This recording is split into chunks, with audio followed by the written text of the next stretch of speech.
kanilang ano. Hindi talaga kami mag-uwi pag walang gata. Stop. Ako, fresh milk na lang ako. Hindi, energy. Hmm? Fresh milk na lang.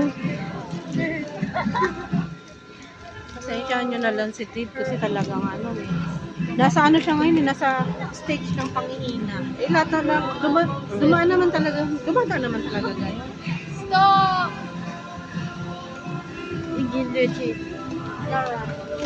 Kaso hindi niya alam kung paano niya gawin. Paano niya paglabanan. Paano siya mag-handle? Hindi ba siya mag-ano ng sarili niya, mag-depend. Basta siya salita lang siya ng salita. Parang Hindi niya inosente.